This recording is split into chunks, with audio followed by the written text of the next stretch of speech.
Hello बच्चों। तो कल हमने किया था एनसीईआरटी के कुछ क्वेश्चन किए थे, तो आइए चलो हम आज उनको आगे करते हैं। तो कल हमने आई थिंक 17 तक क्वेश्चन किए थे, तो आज हमारे पास जो है 18th क्वेश्चन है। आई होप आपने वो क्वेश्चन कर लिए होंगे। तो देखिए वो क्या है कि जो 18th क्वेश्चन है वो है कि calculate the mass of a non volatile solute which should be dissolved in 114 gram of octane to reduce the vapor pressure to 80%। क्या है क्वेश्चन कि आपको किसी नॉन वोलेटाइल सोल्यूट का मास कैलकुलेट करना है जिसका मोलर मास आपको गिवन है, और जब हम इसको किसी 114 ग्राम ओक्टेन के अंदर अगर हम इसको ऐड करते हैं तो वो उसके वेपर प्रेशर को क्या करता है, 80% रिड्यूस कर देता है। तो गिवन क्या है क्वेश्चन नंबर 18 में, सबसे पहले तो आपको ये दिया गया है कि आपको मास को कैलकुलेट करना है नॉन वोलेटाइल सॉल्यूट के, जिसका मोलर मास, तो मोलर मास ऑफ सॉल्यूट जो है वो कितना है आपके पास 40 ग्राम पर मोल गिवन है। अच्छा, इसके बाद क्या है कि आपको गिवन है कि 114, दैट मींस कि टोटल मास ऑफ सॉल्वेंट जो है वो कितना है 114 ग्राम दिया गया है। और अगर ऑक्टेन है तो ऑक्टेन का मोलर मास भी हम कैलकुलेट कर सकते हैं। हमें पता है ऑक्टेन क्या होता है, C8H20 होता है। तो मोलर मास कैसे आएगा, 8 इंटू में 12, क्योंकि एक कार्बन का टोटल मोलर मास कितना है 12 है, ये कार्बन है, प्लस में 20 हाइड्रोजन है और ईच हाइड्रोजन का 1 है। तो ये आ गया आपके पास कितना 96, प्लस में कितना 20, कितना हो गया 116 ग्राम पर मोल आ गया। चलिए ये हो गया, ठीक है। अच्छा, इसके बाद इसने ये बोला कि जो उसके वेपर प्रेशर को क्या करता है 80% रिड्यूस कर सकता है, कि जो टोटल वेपर प्रेशर है वो उसको 80% तक क्या कर देगा, रिड्यूस कर देगा। इसका मतलब मान लो कि प्योर स्टेट में उसका वेपर प्रेशर कितना है, इन प्योर स्टेट के अंदर उसका वेपर प्रेशर आपने कितना मान लिया, पी नॉट मान लिया। तो सॉल्यूशन का क्या होगा, सॉल्यूशन का जो वेपर प्रेशर है जितना उसका प्योर स्टेट में होता था उसका सिर्फ कितना परसेंट रह जाएगा, 80%। समझ रहे हो ना कि सॉल्यूशन का वेपर प्रेशर कम होता है जिससे सॉल्वेंट से। तो अगर सॉल्वेंट का पी नोट है तो सॉल्यूशन का कितना होगा, पी नोट इंटू 80/100। अगर इसको कैंसिल करें तो ये आता है 0.8 टाइम्स ऑफ पी नोट। तो आई थिंक हमें जो डाटा चाहिए था वो हमें मिल चुका है। तो आइए हम रिलेटिव लोअरिंग की इक्वेशन पे चलते हैं। वो क्या था, P note minus P S, P note minus P S upon में पी नोट इक्वल किसके था, इक्वल था वो आपके मोल फ्रैक्शन के, वो भी किसके, सोल्यूट के मोल फ्रैक्शन के। अगर मैं पी नोट को डिवाइड करूं या फिर नाम भी करें तो कोई दिक्कत नहीं है, लेकिन फिर भी मैं अगर अलग अलग रखता हूं, P naught upon P note minus में पी एस अपॉन में पी नोट इक्वल किसके आएगा आपके पास x2 के। ये हो गया 1 minus P S upon P note equal किसके आएगा, मोल फ्रैक्शन ऑफ 2 के। चलिए देखिए आगे, तो 1 तो है, पी एस जो है वो कितना है, P S is 0.8 times of P naught upon में भी पी नोट इक्वल किसके है, मोल फ्रैक्शन ऑफ 2 के। मोल फ्रैक्शन कैसे निकलते हैं, ऊपर तो क्या होगा n2 अपॉन में क्या होगा आपके पास n1 प्लस में n2 का वैल्यू होगा। तो आइए हम नंबर ऑफ मोल्स को कैलकुलेट करें। हमें तो मोलर मास कैलकुलेट करना था ना, वो भी किसका करना था, सॉरी टोटल मास कैलकुलेट करना था सॉल्यूट का, तो उसको हमने W मान लिया। अगर मैं number of moles of solvent calculate करूं तो टोटल मास अपॉन में क्या होगा, मोलर मास। तो ये हो गया number of moles of solute, solvent से number of moles of solute को अगर कैलकुलेट करता हूं तो लेट हमने टोटल मास को तो क्या कर दिया, W भी मान लिया या W2 भी बोल देते हैं, अपॉन में मोलर मास आपके पास कितना है उसका 40 देर का। इसका मतलब ये क्या है, W2 अपॉन में कितना होगा 40 के इक्वल होगा। तो मतलब ये तो कैंसिल आउट हो गया, ये बच गया आपके पास कितना 0.2। n2 का वैल्यू कितना है, W अपॉन में 40, W2 अपॉन में कितना है 40, प्लस में अपॉन में n1 का वैल्यू कितना है 114 अपॉन में 116, प्लस में कितना आएगा W अपॉन में कितना होगा 40। आप इसको आगे क्या कर लेना, सोल्व कर लेना, आपको W2 का वैल्यू मिल जाएगा। ठीक है बच्चों। तो बच्चों अगला क्वेश्चन है हमारे पास 19th क्वेश्चन। ये है कि ए solution containing 30 gram of non volatile solute exactly 90 gram of water as a vapor pressure of 2.8 kilopascal at 298 Kelvin. Further, 18 gram of water is then added to the solution, then the new vapor pressure becomes to 2.9 kilopascal at 298 Kelvin. Calculate the molar mass of solute and also calculate the vapor pressure of water at 298 Kelvin. Question important है, ध्यान से देखना बच्चों question को कि एक solution है जो 30 ग्राम नॉन वोलेटाइल सॉल्यूट है, एग्जैक्टली वो 90 ग्राम ऑफ वाटर में ऐड किया गया है। मतलब इन फर्स्ट केस के अंदर, इन फर्स्ट केस स्टार्टिंग के अंदर क्या बोला गया आपको कि 30 ग्राम नॉन वोलेटाइल सॉल्यूट है, मतलब टोटल मास ऑफ सॉल्यूट कितना है आपके पास 30 ग्राम है। इसको ऐड किया गया है 90 ग्राम ऑफ वाटर, मतलब टोटल मास ऑफ सॉल्वेंट कितना है आपके पास 90 ग्राम दे रखा, ठीक है ना। And has a vapour pressure of कितना है कि उसका जो वेपर प्रेशर है वो कितना है 2.8 किलो पास्कल है एट 298 केल्विन के ऊपर, ठीक है। तो मतलब जो सॉल्यूशन है उस सॉल्यूशन के जो वेपर प्रेशर है 30 gram of non volatile solute exactly वो ऐड किए गए हैं किसके अंदर, वाटर के अंदर। तो उसका जो सॉल्यूशन का वेपर प्रेशर है वो कितना है 2.8 किलो पास्कल आपको दे रखा है। अच्छा चलिए देखते हैं तो क्या क्या नहीं गिवन हमें। ये तो हमें पता है कि क्या है वाटर, अगर वाटर है तो मोलर मास कितना है हमारे पास 18 है, लेकिन हमें क्या नहीं पता सोल्यूट का मोलर मास नहीं पता। तो let molar mass of solute, let molar mass कितना मान लिया हमने सोल्यूट का, वो हमने m मान लिया। समझ में आई बात बच्चों? अच्छा रिलेटिव लोवरिंग की तो हमें इक्वेशन भी याद है, पीएस क्या है आपके पास, कहीं ये लोवरिंग तो नहीं है ना, सॉल्यूशन का ही है। A solution containing this exactly in that and the vapor pressure of, ठीक है, is added and the solution new vapor pressure becomes, जो solution का ही है। मतलब पीएस का जो वैल्यू है वो आपके पास कितना है 2.8 गिवन है, ठीक है ना बच्चों। तो अभी क्या करना है आपको, हमने ये देखा कि अभी एक इक्वेशन बनाई थी मैंने, वहां बताया था आपको कि 1 माइनस में पी एस अपॉन में पी नोट किसके इक्वल होता है, मोल फ्रैक्शन ऑफ टू के, सोल्यूट के मोल फ्रैक्शन के इक्वल होता है। और सोल्यूट के मोल फ्रैक्शन तो ये पी एस कितना है मेरे पास, कैलकुलेटेड वैल्यू है 2.8 किलो पास्कल है, मैंने इसको पी एस ही रखा अपॉन में पी नोट ही रखा। इसको कैसे लिखेंगे n2 अपॉन में क्या होगा n1 प्लस में n2 के होगा। अच्छा n1 क्या है, number of moles of solvent, total mass कितना है 90, मोलर मास कितना है 18, नंबर ऑफ मोल्स कितने आ गए 5 आ गए।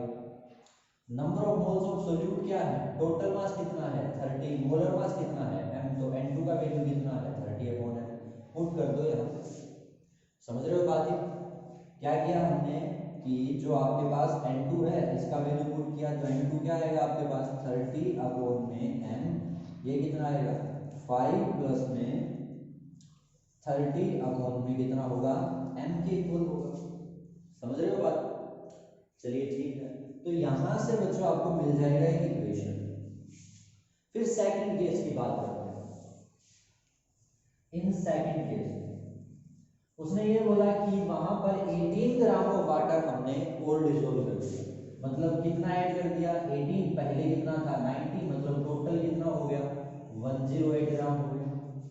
सॉल्वेंट के नंबर ऑफ मोल्स क्या हो गए, चेंज हो गए, कितने 108 अपॉन में 18, मतलब कितना हो गया टोटल 6 मोल्स आपके पास वहां पे बन गए। क्लियर है? एट दैट टाइम क्या होगा 1 माइनस में पीएस अपॉन में क्या है पी नोट इक्वल किसके आएगा n2 का वैल्यू, n2 तो कितना है 30 अपॉन m ही पड़ा है, अपॉन में n1 कितना है 6 प्लस में कितना है 30 अपॉन में m के इक्वल है। हर एक केस में, इस केस में ps का वैल्यू कितना है 2.9 है, समझ रहे हो। इस केस में जो है वो कितना दिया गया है आपको 2.8 किलो पास्कल। हमारे पास कितने इक्वेशन, दो इक्वेशन, कितने वेरिएबल है, दो वेरिएबल। मैथमेटिकली सोल्व करना है जिसमें आपको पी नोट और किसकी वैल्यू मिल जाएगी m की वैल्यू मिल जाएगी। पहले केस में जो पूछा था मोलर मास ऑफ सोल्यूट, तो वो तो आपके पास जब आप m को सोल्व करोगे वो आएगा। फिर दूसरे में पूछा है वेपर प्रेशर ऑफ वाटर है 298 केल्विन, मतलब उसने क्या पूछा है, पी नोट की वैल्यू पूछा है। तो आई थिंक आप इसको सोल्व तो कर सकते हो, है ना। दो इक्वेशन बना लेना, इनकी सिंपल सी इक्वेशन बन जाएगी ये, तो हो जाएगा।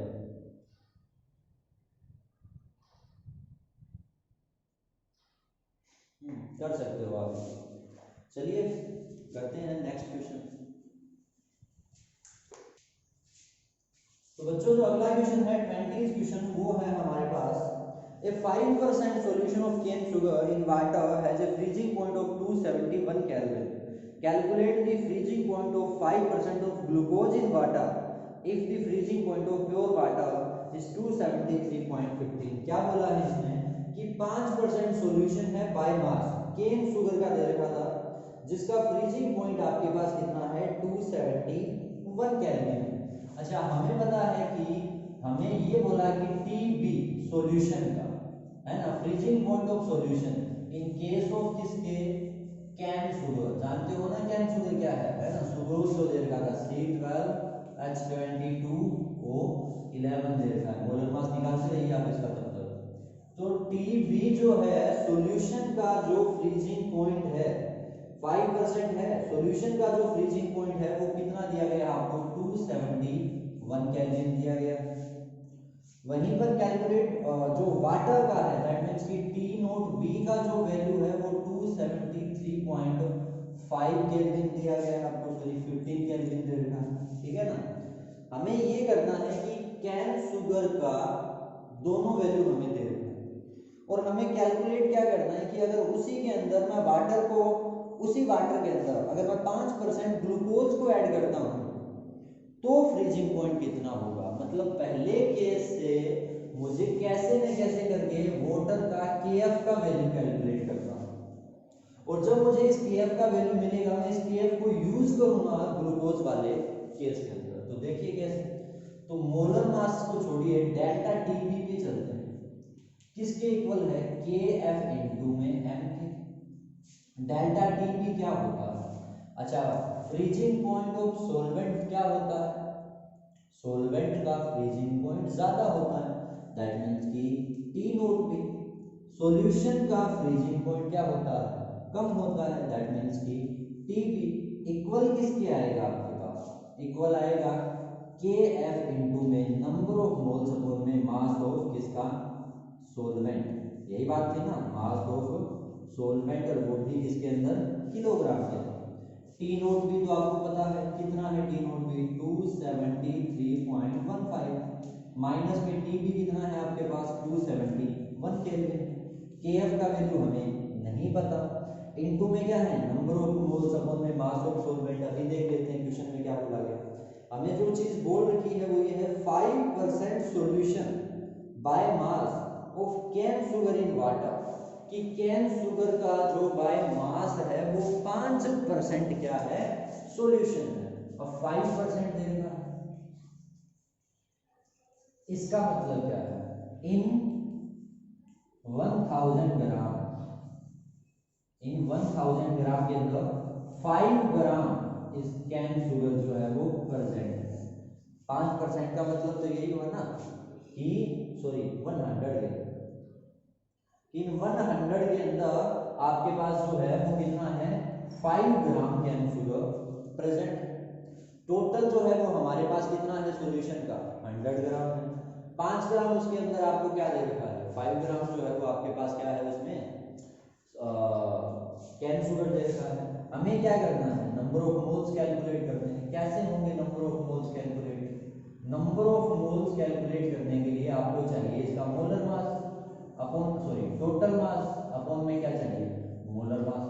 तो टोटल मास तो हमें 5 दिया गया है, और जो मोलर मास है वो कितना है 12 इंटू 12 प्लस में 22 इंटू में 1 प्लस में क्या होगा 11 इंटू में 16। आप इसको ऐड कर लेना, सोल्व कर लेना। क्या मिल गया हमें, यहाँ से n का वैल्यू मिल गया, मास ऑफ सॉल्वेंट हमें पता है, नंबर ऑफ मोल्स हमें पता है। हम किसकी वैल्यू को कैलकुलेट कर देंगे यहाँ से, के एफ की वैल्यू। क्लियर। अच्छा इसके बाद क्या करना है, हमें ये बोला गया कि उसी के अंदर 5% किसको ऐड किया गया है, ग्लूकोज को। क्या फार्मूला है, C6H12O6। अगर मोलर मास की बात करूं तो कितना होता है 180, उसका 342 होता है, कैलकुलेट कर लेना ग्राम पर मोल। ठीक है ना। क्या हुआ कि 5% है, इसके नंबर ऑफ मोल्स कैलकुलेट करो, कितना आएगा, नंबर ऑफ मोल्स आपके पास होगा टोटल मास कितना है आपके पास 5 अपॉन में कितना हो गया 180। डेल्टा टी एफ को छोड़िए, टी नोट बी माइनस में टी बी इक्वल किसके होता है, के एफ इंटू में एम होता है। के एफ का वैल्यू जो फर्स्ट केस में निकाला, टी नोट बी का वैल्यू कितना है 273.15 माइनस टी बी इक्वल किसके, के एफ का वैल्यू गिवन है, इनटू में एम क्या है, नंबर ऑफ मोल्स है, अपॉन में क्या है, सॉल्यूट का जो मास देता है। क्या बच गया कैलकुलेट करने के लिए, टीपी बच गया, आंसर आ गया। कर लोगे ना इसे। क्वेश्चन ये था कि टी बी है आपके पास, टी नोट बी है कैन शुगर के लिए, तो हमने फर्स्ट केस से तो पानी का के एफ का वैल्यू निकाला और उस के एफ की वैल्यू को हमने ग्लूकोज के लिए क्या किया है, यूज किया है। 5% बाय मास दे रखा था, मतलब टोटल 100 ग्राम के अंदर 5 ग्राम आपके पास क्या प्रेजेंट है, सोल्यूट प्रेजेंट था। हो जाएगा ये। चलिए ठीक है, तो चलते हैं नेक्स्ट की तरफ। तो नेक्स्ट क्वेश्चन है बच्चों हमारे पास 21 कि the two elements A और B forms the compound having the formula AB2 and AB4। कि हमारे पास A और B दो एलिमेंट हैं और वो दो प्रकार के कंपाउंड बनाते हैं, एक है AB2 टाइप का और एक है हमारे पास AB4 टाइप का। When these are dissolved in 20 gram of benzene, अगर इनको हम क्या करते हैं 20 ग्राम ऑफ बेंजीन में डिसॉल्व करते हैं, 1 gram of AB2 lowers the freezing point by 2.3 Kelvin, where 1 gram of AB4 lower it by 1.3 Kelvin। The molar depression constant की वैल्यू बेंजीन की दे रखी है। Calculate the atomic masses of A and B। Simple सा question है वैसे तो, कि दो आपके पास एलिमेंट्स हैं, A है और B है, इन दोनों से कंपाउंड बना है AB2 टाइप का और AB4 टाइप का। ठीक है ना, जैसे SO2 और SF4 समझ रहे हो ना, वैसे है। अच्छा, इनको डिसॉल्व किया गया है किसके अंदर, 20 ग्राम ऑफ बेंजीन के अंदर। टोटल मास ऑफ बेंजीन जो है वो आपके पास कितना है 20 ग्राम है। चलिए ठीक है, अब क्या बोला, मेन क्वेश्चन यहां से स्टार्ट होता है। अगर 1 ग्राम AB2 को ऐड करें तो ये 2.3 से फ्रीजिंग पॉइंट को लोअर कर देता है, मतलब कि डेल्टा टीबी चेंज कितना आता है 1 का आता है, 2.3 केल्विन का आता है। ठीक है ना।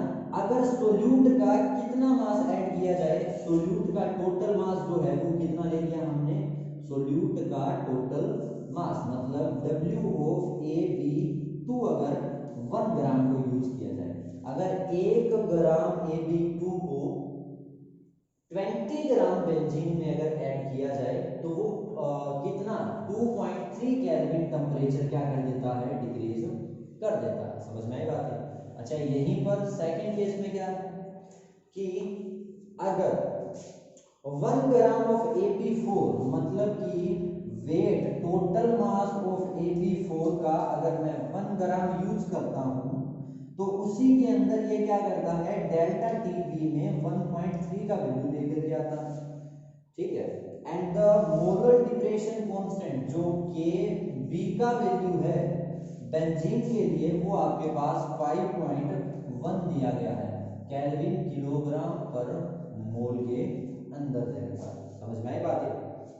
तो calculate the masses of A and B, आपको क्या करना है, ए और बी का मास कैलकुलेट करना है। क्वेश्चन तो समझ में आया ना कि दो आपके पास एलिमेंट्स थे जिनसे दो कंपाउंड बने हैं, एक AB2 टाइप का है और एक आपके पास क्या है AB4 टाइप का।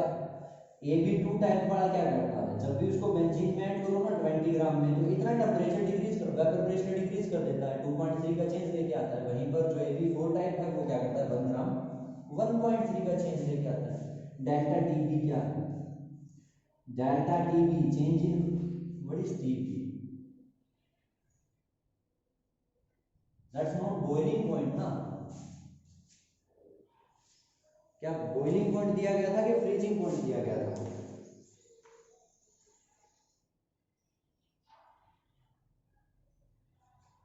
सॉरी, फ्रीजिंग पॉइंट था बच्चों, वो TF है हमारे पास कि फ्रीजिंग पॉइंट जो है वो इतना लोअर करता है, डेल्टा TF है, ठीक है। और ये भी KF का वैल्यू है, फ्रीजिंग का वैल्यू दे रखा है। तो डेल्टा TF जो है वो किसकी इक्वल है? KF इनटू में क्या है? M की इक्वल। M क्या है? मोलैरिटी है। तो इसका मतलब डेल्टा TF तो मुझे इस केस में दिया ही गया है। डेल्टा TF का वैल्यू कितना पुट कर दिया मैंने? 2.3 पुट कर दिया। KF का वैल्यू मुझे कितना है? KF का वैल्यू हमें दे रखा है 5.1 इनटू में मोलैरिटी जो है वो क्या होती है? नंबर ऑफ मोल्स अपॉन में कितना? मास। नंबर ऑफ मोल्स, मास कितना है? 20 ग्राम में है, इसलिए यहाँ कितना लगा दिया? 1000। नंबर ऑफ मोल्स कैसे कैलकुलेट होते हैं? Total mass upon molar mass. Total mass कितना है? 1 है, मोलर मास m कैलकुलेट कर लिया। तो क्या मिला आपको? 2.3 इक्वल किसके है? 5.1 इनटू में 1 अपॉन में molar mass of AB2 into में कितना? 20 इनटू में कितना? 1000। कुछ समझ में आई बात? है दोबारा चलो आगे करवाता हूँ इसको।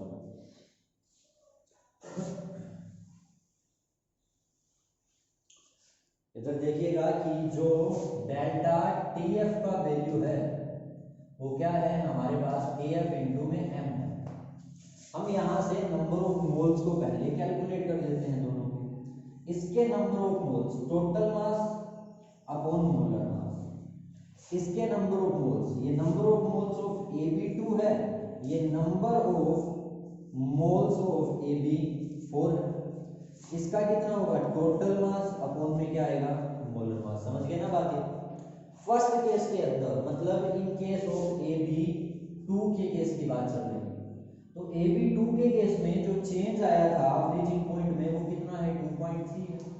KF का वैल्यू कितना है? 5.1 है। नंबर ऑफ मोल्स कितने हैं? 1 अपॉन में M है। Molar mass of, sorry, total mass इसका सॉल्वेंट का जो मास है वो कितना है? 20 ग्राम है। इनटू में ग्राम है, इसलिए कितना यूज किया हमने? 1000 का यूज कर दिया, ठीक है ना। ये पॉइंट से तो पॉइंट कैंसिल हो गया, 0 से 0 कैंसिल हो गया, तो यहाँ कितना आ गया आपके पास? 5 आ गया। हमें तो क्या करना है? मोलर मास को कैलकुलेट करना है, तो हम M को तो इधर ले आए। 5 1 जा 5, 5 2 जा 5, 5 जा कितना? 25 अपॉन में कितना? 23। तो ये मोलर मास ऑफ किसका मिल गया हमें? AB2 का। सेम ऐसे ही AB4 के केस के लिए ध्यान देना बात को, ठीक है ना। वो क्या होगा? Delta TF is equals to KF into में क्या होगा? M होगा। डेल्टा TF चेंज कितना? 1.3। KF कितना? 5.1 इनटू में M कितना? नंबर ऑफ मोल्स 1 अपॉन में M कितने में? 20 के अंदर, इनटू कितना? 1000 के अंदर। समझ में आई ना बात? तो यहां से अगर इसको, ये तो पॉइंट कैंसिल हुए, 0 5 और M का वैल्यू कितना आएगा? 5 25 अपॉन में कितना आएगा? 13 के इक्वल। ये मोलर मास है किसका? AB4 का। क्लियर है बात? क्या हमें दोनों के मोलर मास पता है? बिल्कुल पता है। लेकिन अब ना क्वेश्चन पे यहां हुआ कि जो AB2 है इसमें दो एलिमेंट है, A प्लस में क्या है? B2। मोलर मास क्या होता है? इसके एलिमेंट्स का जो मास होता है। हमने ये मान लिया कि इसका जो मास है वो A है और इसका कितना है? B है, तो ये क्या होगा? टोटल जो है वो A प्लस में 2 टाइम्स ऑफ B इसका टोटल मोलर मास है। और हमने जो कैलकुलेशन किया उस हिसाब से AB2 का मोलर मास कितना आना चाहिए? 255 अपॉन में 23। इक्वेशन नंबर 3 बन गया। AB4 क्या है? A तो उसमें 1 है, B के कितने मोल हैं? 4 हैं। हर एक मोल का अगर B है तो 4 मोल का कितना आएगा? 4B आएगा।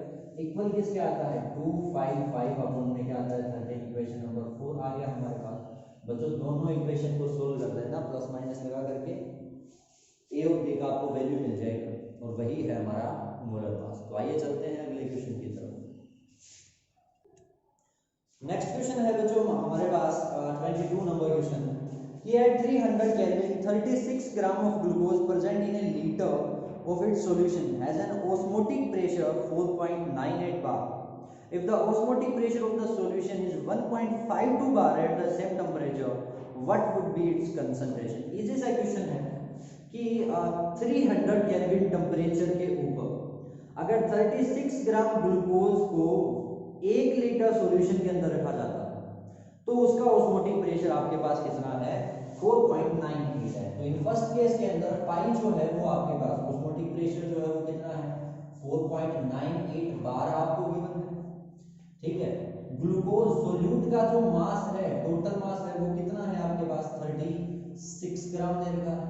ग्लूकोज का जो मोलर मास होता है वो कितना होता है? 180 ग्राम होता है। सोल्व कैलकुलेट करना है इसको आपको, ठीक है ना। अच्छा, इसके बाद जो टेम्परेचर है वो आपके पास कितना है? 300 केल्विन दे रखा है। ये फर्स्ट केस निकाल, पाई किसके इक्वल होता है? C into R into T किया था हमने। Osmotic pressure, gas constant, temperature and concentration. Concentration का मतलब क्या है? मोलैरिटी। पाई का वैल्यू कितना है? सॉरी, कंसंट्रेशन क्या होता है? नंबर ऑफ मोल्स अपॉन में volume of in litre into में क्या आएगा? टी। पाई कितना है मेरे पास? 4.98। नंबर ऑफ मोल्स कैसे निकलेंगे? टोटल मास अपॉन में क्या आएगा? मोलर मास आएगा। इनटू में वॉल्यूम कितना है हमारे पास? बोला ना 1 लीटर के अंदर, तो हमने यहाँ पर कितना लीटर दिया? 1 लीटर ऑफ सॉल्यूशन। क्वेश्चन में दिया गया था कि present in litre of solution, ठीक है ना। आफ्टर दैट इनटू में क्या है? R है, इनटू में क्या है? T है। टेम्परेचर कितना है हमारे पास? टेम्परेचर है 300 केल्विन दे रखा है। कुछ समझ में आई बात है? तो यहाँ अगर सोल्व करें तो किसका वैल्यू मिलेगा? हमें मिलेगा किसका? R का वैल्यू, है ना। 0 से तो 0 कैंसिल हो गया। आफ्टर दैट वो कितना है? 300 है ना। तो अगर 3 से कैंसिल आउट करता हूं तो 10 अपॉन में कितना? 6। फिर कितना आएगा? 6 आएगा। और ये हो गया हमारे पास कितना? 60। तो R का वैल्यू आएगा 4.98 अपॉन में कितना आ गया? 60 आएगा बच्चों, ठीक है। इसके बाद अगले पॉइंट पे चलिए। If the osmotic pressure of the solution, कि अगर पाई का वैल्यू आपके पास हो जाता 1.52 सेम टेम्परेचर पे, तो कंसंट्रेशन पूछ ली, इस बार C पूछ लिया। तो पाई क्या है? C into R into T है। 1 2 का केस बोल देना इसको 1 और इसको 2, या फिर जैसे भी आप करना चाहो। ये आपके पास इतना है। C आपको कैलकुलेट करना। R हमने अभी निकाला है, वो है आपके पास 4.98 अपॉन में कितना है? 60 है। इनटू में टेम्परेचर कितना है? 300 है। सोल्व करोगे क्या आएगा? नंबर इन ml और लीटर आपको कंसंट्रेशन मिल जाएगी, हो जाएगा ये।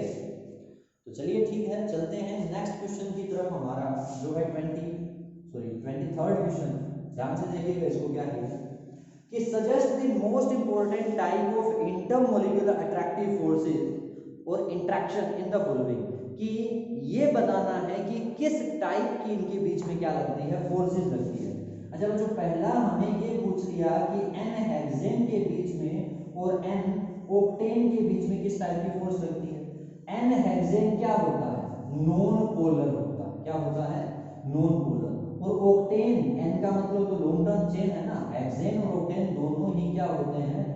नॉन पोलर होते हैं। और याद रखना बच्चों पॉइंट ये कि नॉन पोलर के बीच में जो फोर्स लगती है वो लगती है लंदन डिस्पर्सन फोर्सेस। कौन सी लगती है? London dispersion forces. समझ में आई बात ये? तो इसमें इंटरेक्शन का टाइप बताना था, तो लंदन डिस्पर्सन इंटरेक्शन बोल दीजिएगा।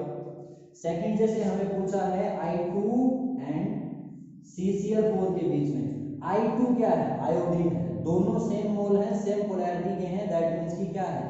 नॉन पोलर, है ना। अच्छा, आफ्टर दैट ये क्या है आपके पास? Carbon tetrachloride. एक कार्बन है, कितनी क्लोरीन है? 4 है। क्या पोलर होता है क्या कार्बन टेट्राक्लोराइड? बताओ क्या होता है क्या नहीं होता ना। कारण क्योंकि चारों क्लोरीन की पोलैरिटी सेम होती है, एक दूसरे को कैंसिल आउट कर देते हैं, इसलिए ये भी क्या बन गया? Non polar. नॉन पोलर में कौन सा फोर्स लगता है? लंदन डिस्पर्सन फोर्स लगता है। इसके बाद थर्ड में देखिए आप, थर्ड में आपको दिया गया है सोडियम क्लोरीन ऑक्साइड, है ना। उसके ऑक्साइड्स दे रखे थे आपका। प्लस में क्या है? H2O दे रखा है। चलिए ठीक है। अच्छा, अगर हम क्या करें, इसको वाटर में डिसोल्व करते हैं तो इसके बनते हैं बच्चों आयन। सोडियम पॉजिटिव क्लोराइड बन जाएगा, सोडियम क्लोराइड। क्या है? अगर मैं इसको वाटर में डिसोल्व करूं तो ये हमें क्या देता है, आयन देता है, मतलब ये तो आयनिक कंपाउंड है। वहीं पर वाटर जो होता है वो क्या होता है, मतलब हमारे पास पोलर होता है कि नहीं। फोर्स कौन सी लगी, आयन और पोलर के बीच में कौन सी फोर्सेज लगती है, ये तो डाइपोल क्रिएट करता है। पोलर तो हमेशा क्या करता है, डाइपोल क्रिएट करता है। और ये कौन सा है, आयन है, तो आयनिक डाइपोल इंटरेक्शन। इसमें कौन सा था, London dispersion forces, week forces है। इसमें कौन सा, एक तरफ आयन है, दूसरी तरफ क्या है हमारे पास पोलर मॉलिक्यूल है, पोलर में बनते हैं डाइपोल। इसका मतलब टाइप ऑफ फोर्स जो इनमें लग रहा है वो कौन सा है, आयनिक एंड डाइपोल इंटरेक्शन लग रहा है। अगला है जैसे हमारे पास मैथेनॉल, तो मैथेनॉल मतलब CH3OH, एंड उसके बाद हमारे पास है ethanol, sorry acetone, CH3CH3C double bond O। जहां मैथेनॉल क्या है, पोलर है, वहां एथेनॉल भी क्या है आपके पास, पोलर है। तो अगर दोनों पोलर है तो कौन सी, डाइपोल इंटरेक्शन, कौन सी इंटरेक्शन काम करेगी इसमें बच्चों, डाइपोल इंटरेक्शन। समझ में आई बात ये। इसके बाद है एसीटोनाइट्राइल एंड दूसरा क्या है हमारे पास, एसीटोन दिया गया है। एसीटोनाइट्राइल एंड एसीटोन के बारे में हमें बताना था। चलिए देखिए, ये है CH3, C triple bond N है, एंड आफ्टर दैट है हमारे पास ये कौन सा है, CH3 डबल बॉन्ड। एसीटोन और एसीटोन नाइट्राइल के बारे में, दोनों पोलर लगते हैं। अच्छा वहीं पर दोनों अगर पोलर हैं तो पोलर में हमें पता है कौन सा इंटरेक्शन होता है, डाइपोल इंटरेक्शन होता है। इजी पोर्शन है, कर सकते हो आप खुद इसे, ठीक है ना। चलिए देखिए फिर आगे।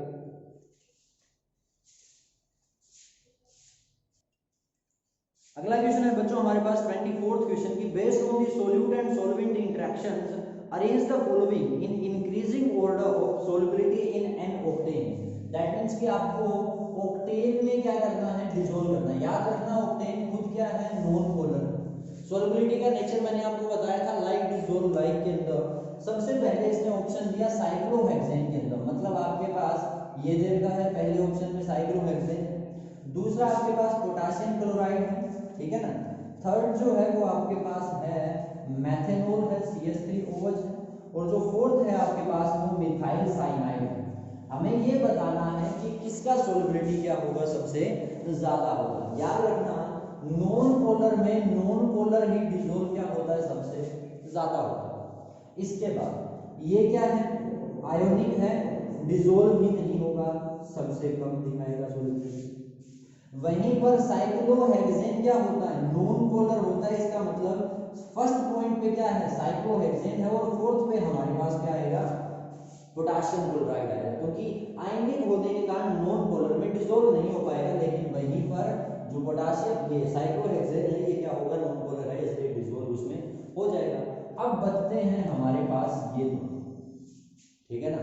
और हमें ये देखना है कि ये भी तो क्या है, पोलर है, ये भी क्या है, पोलर है।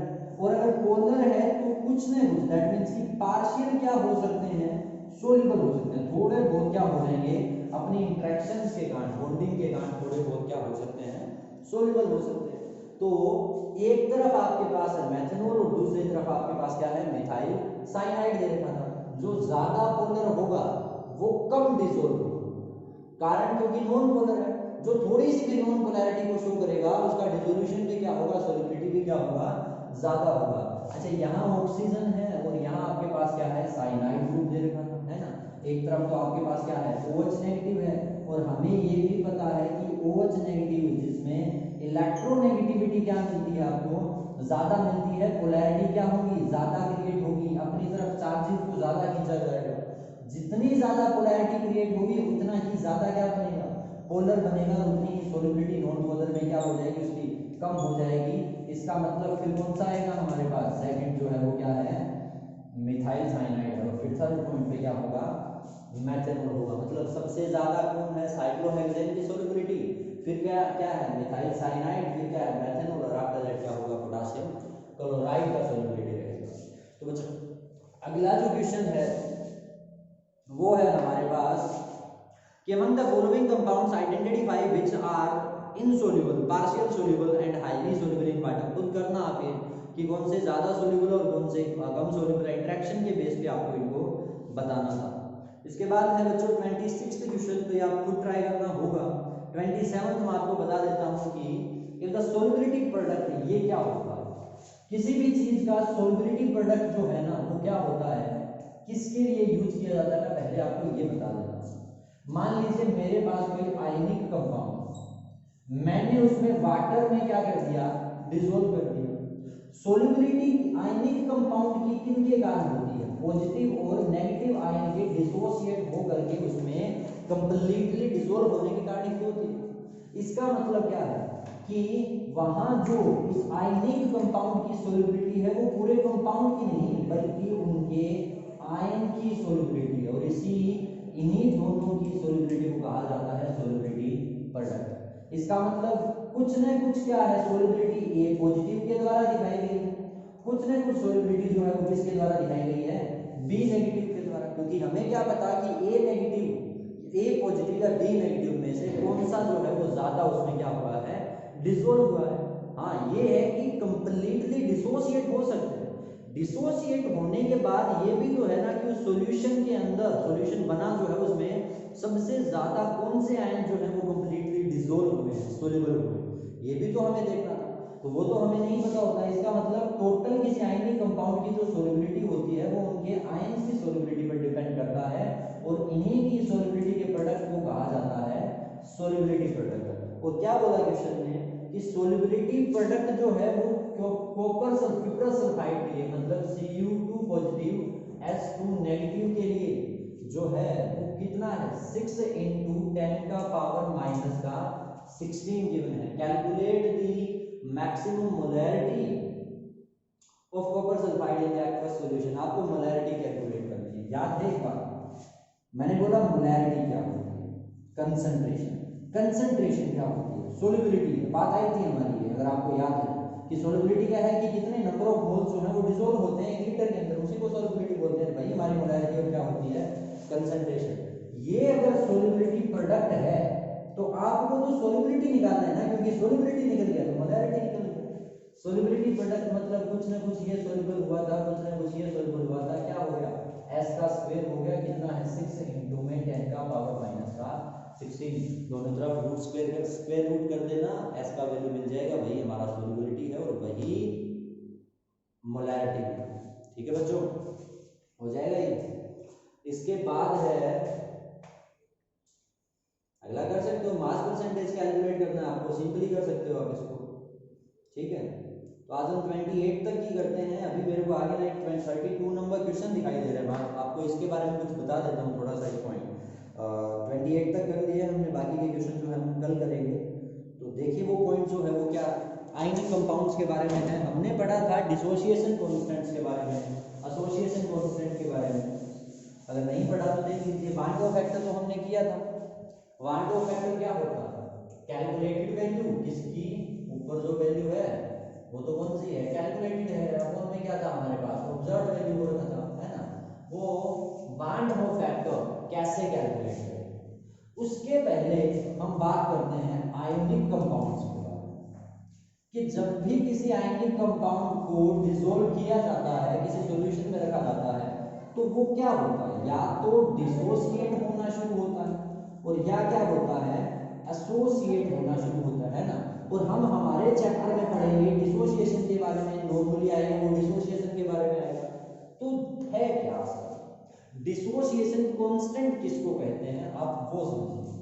मान लीजिए इनिशियल बात है, स्टार्टिंग के अंदर हमारे पास कोई रिएक्टेंट है ना, और अगर ये डिसोसिएट होते हैं तो क्या बनाएंगे, प्रोडक्ट बनाएंगे।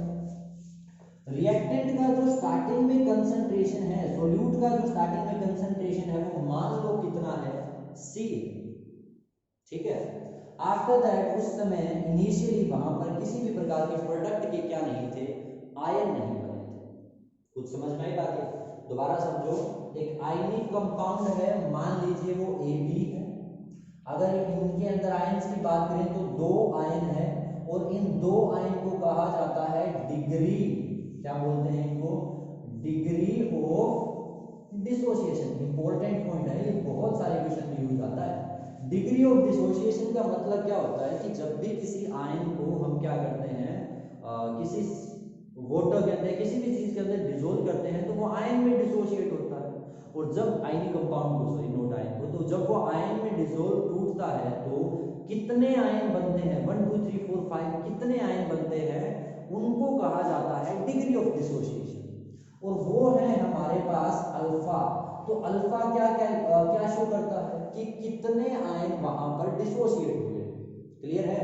फॉर एग्जांपल अगर मैं ये बोलता हूं Ab2, तो एक ये है, दो ये है, मतलब कितने आयन बने, टोटल 3 बने। सोल्युबिलिटी में कितने आयन भाग लेंगे, 3 लेंगे। हमें क्या लगता था कि सिर्फ Ab2 पूरा ही सोल्युबिलिटी दिखाएगा, लेकिन जरूरी थोड़ी है। क्या पता ए की सोल्युबिलिटी कम हो, बी की ज्यादा हो, तो अलग अलग हमें सोल्युबिलिटी देखनी पड़ती है, तभी तो सोल्युबिलिटी प्रोडक्ट का काम आया।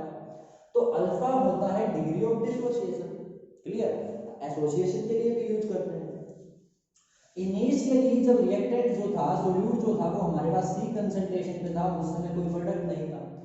लेकिन जब इक्विलिब्रियम आया, एट इक्विलिब्रियम, तो क्या हुआ, कुछ न कुछ रिएक्टेंट डिसोसिएट हो गया किसके अंदर, प्रोडक्ट के अंदर। लेकिन किस रेट से हुआ, अल्फा की रेट से हुआ। समझ रहे हो ना क्या कह रहा हूं, कि अगर एक जो है वो अल्फा आयन आपको देता है तो दो कितने, 1 मोलर कंसंट्रेशन में अगर अल्फा आयन मिलते हैं तो 2 में कितने मिलेंगे, 2 अल्फा मिलेंगे। कंसंट्रेशन कितनी है हमारे पास, कितनी, सी कंसंट्रेशन है। इसका मतलब कि अगर एक आयन टूटने पर अल्फा डिग्री ऑफ डिसोसिएशन दिखाता है, वो भी 1 कंसंट्रेशन के अंदर, तो सी कंसंट्रेशन में क्या मिलेंगे आपको, सी अल्फा यहां मिलेंगे और सी अल्फा आएंगे यहां मिलेंगे आपको। अच्छा, वहीं पर यहां जो कमी आई है रिएक्टेंट में वो कितनी है, टोटल सी कंसंट्रेशन था उसमें कितना कम हुआ, सी अल्फा कम हुआ। अब ये मत सोचना कि यहाँ तो सर सी अल्फा और सी अल्फा तो 2 सी अल्फा हो गए तो यहाँ तो 2 कम होना था, ऐसा थोड़ी ना होगा। एक आयन टूट करके, एक आयनिक कंपाउंड टूट करके कितने आयन देता है, तो यहाँ तो 2 बने है ना, लेकिन यहाँ कितना, एक ही तो गया ना। समझो जरा इसको, मैं ये बोलता हूँ कि NaCl दे रखा था, है ना, इससे आपको क्या मिलेगा, Na प्लस में Cl नेगेटिव, Na पॉजिटिव और Cl नेगेटिव मिलेगा। लेकिन अगर ये 2 होते तो ये तो अलग अलग 2 मिलते आपको, तो ये तो अलग अलग मिलेंगे आपको। सी अल्फा अलग होगा, सी अल्फा अलग होगा। यहाँ जो कमी है वो कितनी है, सी अल्फा ही आई है, एक ही के कारण 2 आयन बने थे। तो कुछ समझे इतनी बात को। तो क्या बताया मैंने कि जब भी किसी आयनिक कंपाउंड को डिसोल्व किया जाता है तो आयन्स में क्या होता है, डिसोशिएट होता है। एट दैट टाइम हमें ये पता लगाना होता है कि उसकी डिग्री ऑफ डिसोसिएशन जो है वो कितनी है। और जब हमें डिग्री ऑफ डिसोसिएशन का पता चले तो हम उसको अल्फा बोलते हैं। स्टार्टिंग में हमने सीखा कि अगर सी कंसंट्रेशन था तो हम तो पता लगा रहे हैं ना कि डिसोसिएशन कांस्टेंट कैसे निकालें, तो इक्विलिब्रियम पे हमारे पास ये बन गया। तो बच्चों अब है कि डिसोसिएशन कांस्टेंट क्या है। डिसोसिएशन कांस्टेंट का मतलब ये है कि डिसोसिएट होने के बाद प्रोडक्ट में कितनी कंसंट्रेशन आयन की बची, अपॉन में रिएक्टेंट की कितनी कंसंट्रेशन बची है आयनिक कंपाउंड की। कुछ पल्ले बड़ी बात है।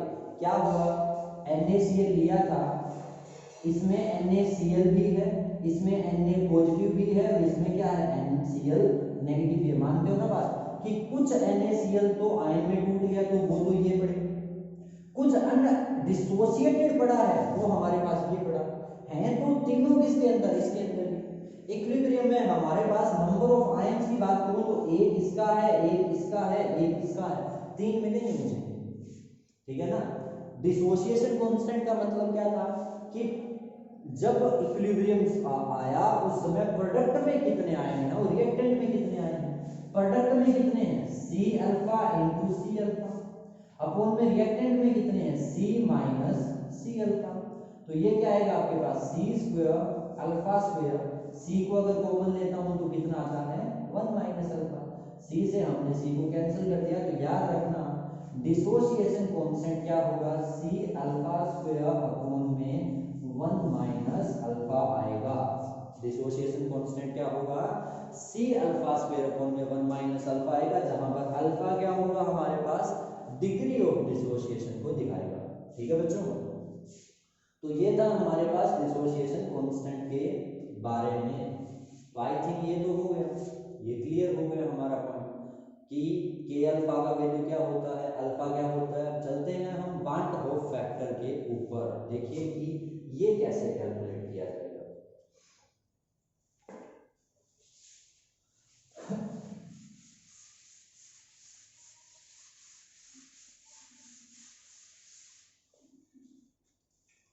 मान लीजिए कि इनिशियली हमारे पास वही अगर इसके सी कंसंट्रेशन था तो ये तो जीरो था। अच्छा, इक्विलिब्रियम जब आया तो कंसंट्रेशन की बात करूं तो सी माइनस सी अल्फा था और यहाँ कितना अल्फा, सॉरी सी अल्फा बन गया और यहाँ कितना बन गया था, सी अल्फा कंसंट्रेशन बन गया। लेकिन मैं ये बोलूं कि इनिशियल स्टार्टिंग के अंदर मेरे पास जो आयंस थे वो सिर्फ और सिर्फ सोडियम क्लोराइड का एक था। उस समय ना सोडियम पॉजिटिव था ना सीएल नेगेटिव था। क्लियर बात है, मतलब इनिशियल मेरे पास कितना था, 1 दे रखा था। आफ्टर दैट जब इक्विलिब्रियम आया तो इसमें से कुछ ना कुछ डिसोसिएशन हुआ। कितने डिग्री से होगा, अल्फा की डिग्री से डिसोसिएशन होगा। तो क्या होगा, मेरे पास अल्फा ही ये होगा और अल्फा ही ये होगा। क्या ये क्लियर है, इतनी बात बोलो, क्लियर है ना। तो ये हमारे पास क्या है कि सर अब उस सॉल्यूशन के अंदर 1 माइनस अल्फा ये पड़ा है, अल्फा ही ये पड़ा है और अल्फा ही ये पड़ा है। हमने क्या सोचा था कि जो ऑब्जर्व कैलकुलेटेड वैल्यू है वो कितनी होनी चाहिए थी, एक, हमारे हिसाब से कितनी होनी चाहिए थी, एक। लेकिन इन रियल वहां पर वैल्यू कितनी है, 1 माइनस अल्फा प्लस में अल्फा प्लस में अल्फा, अल्फा से अगर अल्फा कैंसिल करता हूं तो कितनी बचती है, 1 प्लस में कितनी बचती है, अल्फा के इक्वल बचती है। और क्या देखा हमने कि हमने सर ऑब्जर्व किया तो उसमें इतने नंबर ऑफ आयन दिखे, लेकिन जब स्टार्टिंग में सोचा तो 1 था। और वान होफ फैक्टर क्या होता है कि ऑब्जर्व्ड अपॉन में कैलकुलेटेड, मतलब आई का वैल्यू कितना है, 1 प्लस में अल्फा है। मतलब अगर आपको डिसोसिएशन कांस्टेंट बता दिया जाए, अल्फा डिग्री बता दी जाए तो आप आई वान होफ फैक्टर कैलकुलेट कर सकते हो। इंपॉर्टेंट है क्योंकि कोलिगेटिव प्रॉपर्टीज जितनी भी है सब में यूज आएगा। आई का बताया था ना लास्ट में पॉइंट जो था डिसोसिएशन वाला कांस्टेंट का, याद रखना सी वहां पर कंसंट्रेशन है, अल्फा डिग्री है। अल्फा कई बार हमें क्वेश्चन में ये देगा अल्फा पूछेगा, अल्फा यहां लेके आऊंगा 1 प्लस अल्फा दूंगा, बॉन्ड ऑफ फैक्टर मिलेगा, उस बॉन्ड ऑफ फैक्टर का मैं कोलिगेटिव प्रॉपर्टीज में यूज करूंगा। तो ठीक है बच्चों, आज के लिए इतना ही, बाकी क्वेश्चन हम कल करते हैं।